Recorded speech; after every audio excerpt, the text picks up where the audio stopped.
Confession of a Narcissus. The notes of an unknown composer who keeps his music on YouTube. Someone who has not mastered English well but has managed to work as a translator for most of his career, who has worked as a downhole equipment engineer and a construction inspector, who blew it all and who maybe will get things fixed. Sorry for my bad English. I know, it is insane to write a novel in a language not native to me, which I have mastered being pretty much in the middle of my age, but I also had drafts written in Russian as well which I have probably lost. Perhaps I just wanted to leave something behind me, and since doctors believe I am seriously sick, some doctors even think I am supposed to be in a coma already, the Walking Dead, so to speak, I figured that maybe the time has finally come to try to have it published. Maybe this autobiopic doesn't look perfect, but it is true and alive like I was myself. Please don't judge me too strictly. It was my father's idea to write a book about my life. I was about 11 or 12 years old when he first expressed it. Later I thought though that he probably would have never liked it at all if I, in fact, had written that story. Anyway, I only say that this story was not exactly my autobiography, although there certainly were some elements of it. This would be some reflection of my, a bit chaotic and senseless, life. Well, if I have not lived my life as a normal person, maybe I should take a chance to make some money out of this at least. I never have been good at making any money either. Well, that was my intro. Here we go. Maybe I should start with this chapter of my confession.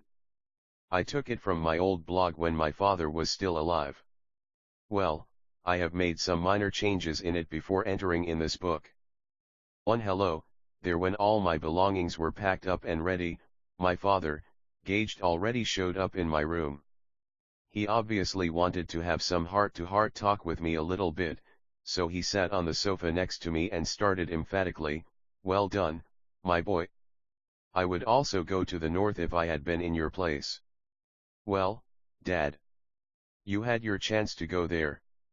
And we'd probably all had lived better if you did. Don't you think? It didn't work again, we had a fight. My mom came to the noise and attacked my dad, picking up a fight drunk again. To which my dad frantically pointed at me and shouted back at her. Just listen to him. He said that he would have hung himself up if he had lived his life as I have. He almost cried. He was crazy, he was really mad at me. My father, by the way, was not that old yet. It still wasn't too late for him to fix things up and go there to the north. He was only 47 years old. I was 22 when I left for the north. I went to get out of the poverty I always had been in with my healthy, intelligent, and well-educated father around, who was a lousy provider. My sister and I were both born in the middle of nowhere, in the distant Tian Shan mountains of Kyrgyzia, the former part of the USSR, in a uranium miner's small town. My mother told me I was the only white baby in that maternity hospital, so there was no way for me to get lost. I remember my mom breastfeeding my younger sister, holding her in her arm and rocking me, the 1-year-old boy, on her feet. I swear, I remember it. My mother could not bear my dad's relatives and left him with us in her arms, going back to her mother's house in the village of Bashkiria. There we were growing up for a few years without father, whom we, my sister and myself, barely remembered but still loved and missed, and how happy we were when he finally came to visit us. And he brought a lot of toys for us. However, I didn't like when I saw my father hugging my mom. No one, except me and my sister, ever did that to my mom. After a while, we all left for the Caucasus, to another uranium mining town. My pop apparently had some special attraction to the uranium. Soon after that, I and my sister went to a kindergarten. None of us spoke Russian. Not a word. It's hard to describe the situation when you are a constant target of increased attention, a freak, Mowgli, a white crow. Of course, it was a novelty for children to see a non-Russian. In addition, better still, I was a lefty, yet another source for harassment and ridicule. I write I was because I am a man of a normal shape now. I mean, I am now re-educated, retrained and corrected. I do everything bad with my right hand, but I do it the way a normal person should. I could have become a stutterer as a result of such a re-education, but who cared here in USSR about things like this? I remember how good I was at throwing the stones. I threw further than the rest and I would almost never miss a target, but, still, I was so horribly embarrassed to reveal myself being a lefty. After having myself retrained, I could not hit a haystack with my right hand. I was even better at fighting with my left hand. But, again, I was always shy of using my left hand openly at fighting. My parents rented a small house, a summer cookhouse, or even a room in a nearby village. And once my parents moved from such a cookhouse to a barn where we lived for a while. Good luck to us was that it happened in the summertime. My sister does not remember this. I do. I am sure, my parents would be surprised to learn that I remembered that. They would gladly like to forget that too. We the kids did not particularly understand what was happening to us, but sure I didn't like the barn. And I learned to fear my father whenever he was drunk and brawling. We were on our way back home from Uncle Bob's when my mom and Pop had a fight. My Pop was drunk, of course, and, when we finally made it home, he went out for a smoke, I think. My mother locked the front door and my legs started shaking. Sure enough, my father, trying to break into the house, had fucking smashed the locked door, stormed in and beat my mother up so bad that my mother couldn't get up from her bed without help for a week. The landlady showed up to commotion, what probably saved my mother from more serious injuries. Sure, my father must have regretted the next morning for what he had done. Sure, he must have still blamed my mother, as he always did, on that in the first place. Now I feared him drunk devastatingly. And my mom. What the hell she was thinking? Even I, a 5-year-old kid, knew that she was in trouble right when she turned the door's lock. I mean, even I had already known my father's temper good enough to figure that out. She often provoked him in this way, and it did not take him much to steam up. When he was drunk especially. But what about their kids? The real small ones. Why they never bothered to think about them a bit. I remember falling asleep in the kindergarten. We were taken to the round-the-clock kindergarten where we stayed from Monday till Friday, and I was wondering what if my dad was drunk and beating up my mom again? From the kindergarten, I went to school where I stumbled at the threshold. In many ways, because of difficulties with the Russian language I still had. And probably I wasn't overly bright, my father had been. There were 2 F students in our classroom, me and Kolyadamchenko. About the same time, I quickly learned how heavy a hand my father in fact had. He was doing very good at school himself, being the last weakling child in a large family without a father in the hungry years after the war. So is his grandson, my favorite nephew, a little and very bright boy. It's a shame my father did not live long enough to see it.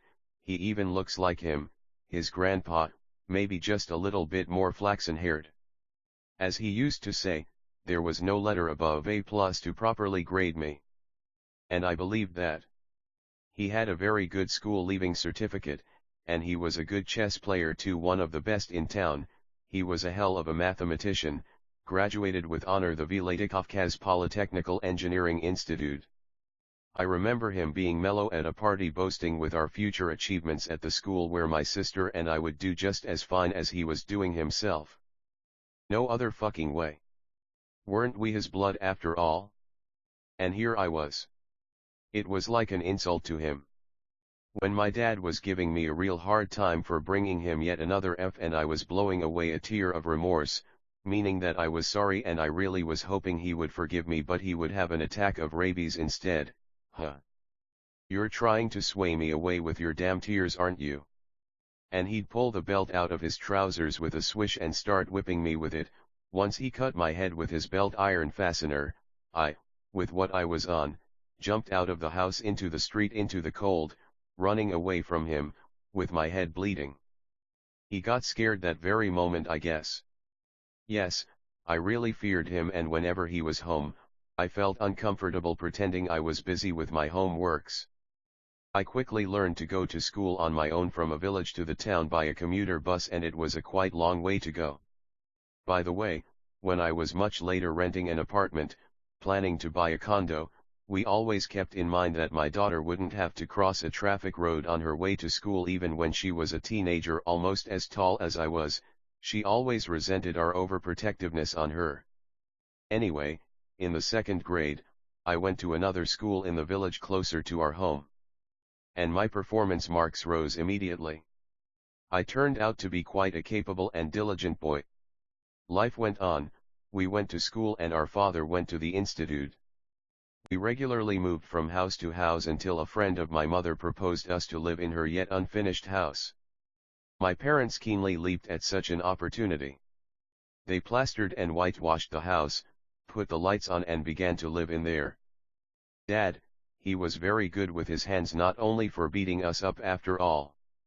He personally designed a real good drawing board, what easily could be converted to a table, for him to draw his diploma project, and he had also built a good chicken coop and really big rabbit hutches. It was the rabbit hutches we were proud of. It was a spacious 3-story cage. I never saw anyone else had anything even close like that. Rabbits have been very good in that open-air cage, and some meat began to appear in our menu. And we had us our first dog and cat. And my father bought me a button accordion. He himself, when he was still young, always wanted to learn to play the accordion, but it didn't work for him, so he found the money for me to get me to realize his dreams, and I started going to a music school preparatory class. Our life was getting better. There was one thing though what was eating me so bad. It's now I don't watch any Russian TV probably since 2008, but back when we were kids we suffered a lot because of not having a TV set. It was one of the few entertainments available in the USSR which we did not have. I had to visit my Uncle Bob, my father's elder brother, to watch a TV show or a movie, and, when I was 10 and my sister respectively, was 9, our parents finally have made their minds to go on tick to buy a television set and a radio, and I remember how they, my mom and dad, counted and recounted the money. A small roll of 10-ruble bills that made up 220 rubles looked like a fortune to me. One morning my pop and my cousin, who was not much younger than my father, solemnly headed out to a local electronics store, and I, with my sister along, waited for them in joyful excitement, telling each other how we were going to watch movie episodes after dinner and the alarm clock shows on weekends. After a painfully long wait, my dad and cousin finally showed up in the yard. Yahoo! Jumped my sister out of joy. Yahoo! My ass! They did not buy damn nothing. Hissed I at my stupid sister, hoping, however, I was wrong, that a car with a box TV in it would just show up. However, my father and brother were not in a hurry to come home and please us, they were sitting outside smoking. Of course, they didn't buy anything. It was then that I learned a word of propiska, a residence registration permit system, and how it was important for everyone to have it. I remembered this for my lifetime. You can't even buy anything on credit without this propiska thing. That propiska, a fucking permit, was a ticket to relative prosperity in that turned inside out system. I remember how sad and hopeless I was and how bitterly I cried when I figured we wouldn't see TV shows anytime soon. I'd say, looking ahead, that we have bought a TV set when I was graduating from a high school when it was not that important to me anymore. The childhood I had was without TV. And my pop had one at work. He worked in shifts, 3 days on, 1 day off, 3 days on his different shifts, and so on up until he retired in 2005, when a classmate of mine took over his boss and started to run this workshop. Just yet another memory streak, a bit knocking out of the overall narrative, which also illustrates my father. He, I believe, has never been an alcoholic. Fortunately, we all have inherited a high resilience to alcoholism, but he'd often drank heavily. As I said, I always feared him, drunk especially, but I still had some respect for him. He still had something to respect him for. Probably only after the army I finally ceased to fear him. Still not sure about that though. But, since I was 12, strains in our relationships between the two of us started to grow and remained bad to his death. Well, once Dad, Gauged, as usual, joined me and my friend Jinya to go for skiing. He returned with the one broken ski. He probably didn't know that. I picked up the broken piece he had left behind, on my way back with my friend. What really surprised me the next day when I came back from my school was my dad's note he had written and put right next to the broken pieces of ski seating on my table. He must have gone to work. Reading that note, I felt I was very lucky that he was at work, otherwise I would have been in big trouble for the ski he had broken. Then it enlightened me that he must be skiing with his brain out on autopilot mode, and then he started losing my respect. I don't remember me saying to him that it was he who in fact had broken it. Not me. I mean, ceasing to respect him, I still didn't cease to fear him. Had I ever told my mother about him going rogue on me? That was unlikely too. What she could possibly do about it if, in fact, I had told her. Still, that period of my life, albeit without TV, was a relatively good life to me. Most in this country lived miserably, let me tell you. Though without that total post-war poverty everybody still remembered. The oil came along from Siberia in this country in the 70s, and the war in the Middle East pushed its price sky high. I always had a strong feeling that we were the worst of all. But still it was a relatively good time. We were going to go through experience the consequences of which I'd be feeling up until I joined the army. Soon my mother friends' relatives who wished to live in this house showed up, and we had to move out into a little room in a house which we shared with the homeowners, and, a year later, to an empty little house next door to a beautiful classmate girl named Irina, whom of course I soon fell in love with. Soon after that, my mother went on maternity leave. I think that was a step taken to accelerate a procedure of getting an apartment from this country we'd been in lines for so many years. Prior to that, my mom managed to go to Moscow for a couple of times and successfully sell the tulip flowers which we were growing the Uncle Bob Dach's orchard. 6 months after my little brother was born, the country finally gave us an apartment with shared kitchen, bathroom, and WC. Still, it was better than nothing, and now we were living in a real town, when my parents decided to go big and cranked out yet another project with the flowers. To their flowers, they had grown, they added some extra they bought with the borrowed money, and by the May holidays, my dad went to Moscow with suitcases full of packed tulips. A few days after that my mother received a telegram and started wailing, "What do we do? We are all broke now." And she kept crying all the time, and the very next day she, with my little brother in her arms, she left for Moscow. I still don't know all the details, but I figured that something terrible must have happened. My dad got himself either jilted or simply robbed. I may not be as cool as my dad was, for I never beat up women, not even drunk, but I have never ever in my life been jilted, not big time anyway, nor have I been plundered or robbed. At least that much I could provide. And we began to know what real poverty was. To help my family to pay back its debt, my dad had put us all in. I, the 13-year-old boy, worked weekends at the racetrack for 40 rubles a month, good money for a boy at the time, but there was nothing left for me personally out of it. I had to rescue my family. The only thing I had ever bought was a cheap Villia camera made in Belarusia for 24 rubles, which I used up until I joined the army.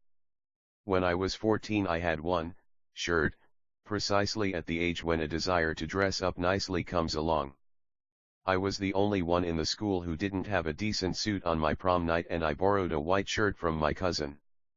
We had money just enough to order pants for me in the local tailoring. It's good my father has never read this, because it would certainly have killed him well before he has died if he, in fact, had read it. He has never been good to take any criticism. My brother and I, not my sister, she lives in Belgium now, we always helped our parents. It always was sacred to us. My pop enjoyed the music and movies in his native language on a very good hi-fi home theater, me and my brother digging up on the internet for him. It would have been nice of him when he watched movies on a big flat screen, to remember that it was thanks to him my childhood was not so poisoned by the TV. He died when he was 68 years old. Stomach cancer. None of his Semipalatinsk co-workers have lived that long. he was dying both manly and obediently. During his last and fatal attack of pain he went down and had never gotten up again. He had turned down any medical care. "They will torture me to death," he kept saying. That's the kind of healthcare we have in this country. Some prefer to die. To some extent, I think an evil letter from his sister has accelerated his end. He was the youngest in a usual, those days, large family, and all his life his sisters and a brother were holding it against my father, and he was always getting emotional over it. When I think about my dad, I sometimes think that he probably was a psychopath. He was oppressive to his wife and us, his kids, at home, and always was nice and in good standing at work. His friends thought he was nice guy, and his nephews and, especially, nieces loved him so much and sincerely believed I was the luckiest son in the world to have such a terrific father. He absolutely could not stand any kind of criticism. That's why he reacted so bad to his relatives' shit talking behind his back. Especially those he kept supporting financially for as long as he could. Yes, he was vulnerable, but, being vulnerable, he still was terribly cynical even for me, the tough teen boy. I'll never forget how he started collecting the spilled potatoes, the only one of all, when we stopped by the wrecked and upturned truck full of potatoes. The driver, a woman, had been taken away, apparently dead, who kept nagging at us an hour before the accident that we overloaded her truck when we kept filling up her truck with potatoes. He wasn't even ashamed of the crowd. Looks like some of us have inherited this. When my mother told her daughter, my sister, on the phone about her father's death, that's what my little sis said to this: "You win some, you lose some." Just fucking like that. That's just who we are, we getting it from him.